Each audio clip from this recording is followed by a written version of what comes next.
Happy Saturday, everybody. Welcome to another episode of China Update, where I provide you with the most up-to-date political, economic, and geostrategic analysis on the world's #2 economy. My name is Tony. Let's jump in. Now, it's the weekend, so I will try to keep the episode as light as I can and relatively short, so we can catch up on what we need to catch up on and then enjoy our weekend.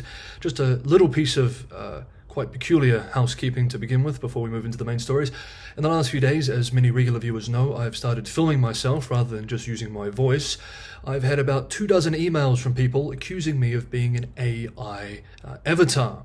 Now, I find this quite funny for several reasons, one of which being if I was to create a fake version of myself, I would probably go with something a little bit more handsome than this mug. But also, for viewers who have been watching me for years now, in the first 2 years of this channel, from 5 years ago, I would always film myself, and the AI technology did not exist back then. So for anyone who thinks I'm an AI, you can go back and watch the first 2 years of episodes and you'll see basically this face just 5 years younger. Now, it's a shame I have to go through that, but now that that's over, let's jump into today's episode. As we expected yesterday, Friday evening, after the conclusion of the National People's Congress Standing Committee, Beijing announced a significant financial package aimed at helping indebted local governments, providing a 10 trillion yuan, $1.4 trillion lifeline to manage mounting debt. However, this plan stopped short of an immediate stimulus push, allowing China to maintain flexibility as it anticipates a potential trade conflict with the US, with President-elect Donald Trump set to take office again next year. Now, the last 2 episodes we've discussed in depth the implications of a new Trump presidency, what that means for US-China relations generally and trade relations specifically. For anyone who wants to do a deep dive into that, I'd recommend watching the last 2 episodes. The new program is designed to shift hidden local government debt onto public balance sheets. This effort, set to continue until 2028, was authorized by China's top leaders and lawmakers.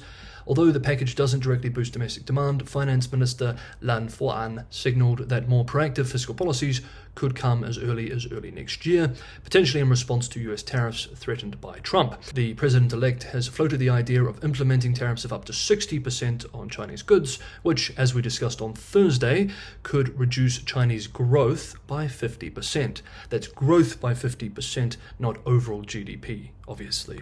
According to Duncan Wrigley, chief China economist at Pantheon Macroeconomics, China's restrained response suggests that officials see no immediate need to address Trump's electoral win before he takes office, as markets have remained relatively stable post-election.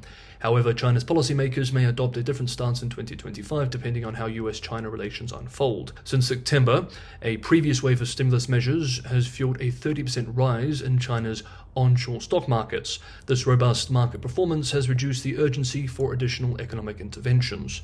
However, investors have been hoping for more fiscal actions, especially to support the struggling property market and boost consumer spending. The debt restructuring plan is seen as a vital step, but economists, including those from US-based outlet Bloomberg, suggest that more targeted policies will be essential to stimulate sustained growth.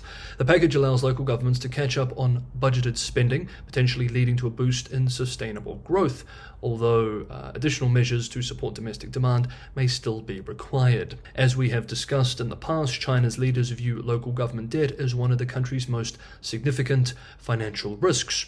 Many regions have been forced to divert funds away from growth-promoting projects to cover debt obligations, with much of this debt being tied to local government financing vehicles. At the end of 2023, China's government estimated the hidden debt to be around 14.3 trillion yuan. However, the IMF puts this figure at 60 trillion yuan, approximately $9 trillion US. And remember, this is hidden debt, not total debt. To address this, officials have raised the local debt ceiling for the first time since 2015, allowing regional governments to issue an additional 6 trillion yuan in special bonds over 3 years. An additional 4 trillion yuan quota will also be granted over 5 years, enabling local governments to gradually replace their hidden debt with public debt. In a note published last night, economists from US bank Morgan Stanley said that they see this debt restructuring as a crucial move to curb deflation, viewing it as nearly as important as direct fiscal stimulus. However, other analysts argue that direct spending on consumer-driven programs would provide a more immediate boost to China's economy.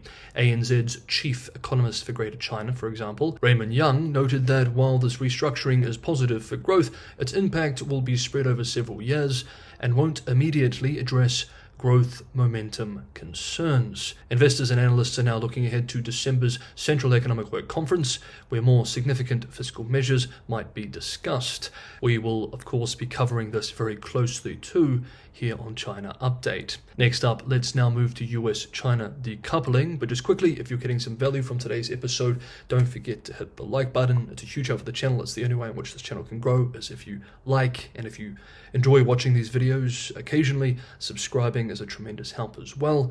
If you can share this with someone who you think would also enjoy it, that's a big help. Patreon and Buy Me a Coffee links are also in the description for those who want to help keep the channel financially sustainable. Last week we discussed the cautionary tale of Skydio, the largest American drone manufacturer and a supplier of drones to Ukraine, which is being forced to ration batteries for its customers due to supply chain constraints caused by Chinese government sanctions. Skydio is one of 3 American companies sanctioned by China earlier last month for alleged supporting of Taiwan. Skydio sells drones to Taiwan's National Fire Agency. Some commentators have also argued that this could be part of a plan to knock out a big American competitor in the global drone market, which China already dominates. The problem for the company is that its battery supply chain is heavily reliant on China. This week, Chinese state media mocked the American drone company, with the state-run Global Times writing, quote, "Skydio knows well the reasons behind Beijing's sanctions against it. In recent years, the US has been promoting the asymmetric warfare concept to Taiwan's DPP authorities. While cooperation between the US and the Taiwan regime in drone manufacturing has intensified, aiming to create a non-red line supply chain in which Skydio has played a disreputable role." End quote. In this new age of decoupling, Skydio's fate should be a lesson to many Western firms in national security and national security adjacent industries. As veteran China analyst Bill Bishop observed earlier this week, quote, "This mess should be a wake-up call to CEOs that if their firms are engaged in anything that PRC could now or in the future construe as endangering the PRC's growing interests, that they need to end reliance on China for critical components. I doubt it will have the effect the PRC wants, that foreign firms just roll over and not work harder to try to remove any critical reliances on the PRC.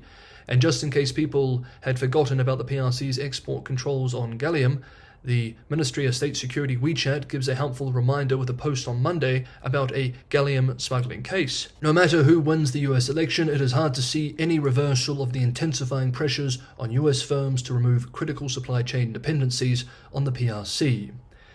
End quote. Indeed, US-based The Wall Street Journal reported on Monday that there are several semiconductor firms in the US that are, quote, telling suppliers that they need to find alternatives to certain components obtained from China or risk losing their vendor status. End quote. The outlet explains that suppliers have also been told that they can't have Chinese investors or shareholders. US officials fear that if companies rely on Chinese suppliers for parts, it could hand Beijing a card to play against the US in a crisis.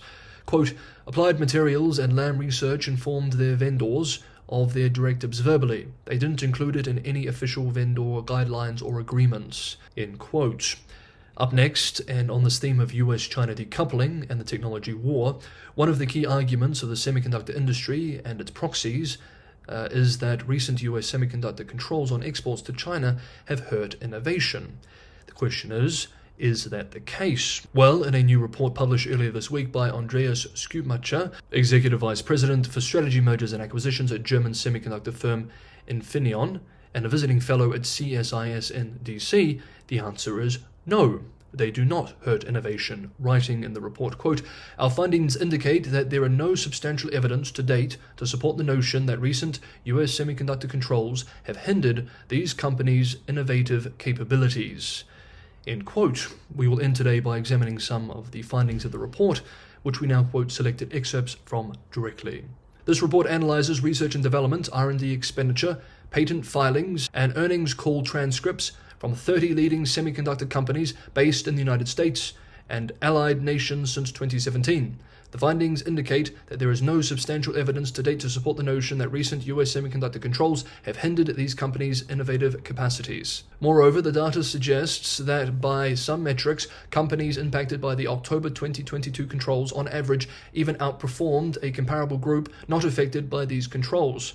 The impacted companies exhibited a higher increase in R&D spending and patent filings. This seemingly counterintuitive outcome might be attributable to the company's advantageous exposure to the rapidly growing market for artificial intelligence, semiconductors, which have fueled their growth and innovation efforts. This qualitative finding is further supported by a manual analysis of the impacted company's quarterly earnings call transcripts over the post-2019 listing period.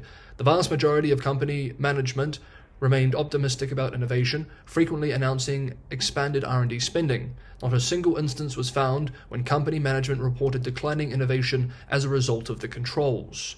These findings offer 3 recommendations to policymakers. 1. The government should continue to focus on clear, narrowly defined national security rationales and transparently communicate those to market participants. 2. Understanding the market dynamics and competitive situation of affected industries is paramount, and the US government should conduct regular economic impact analysis of its export controls.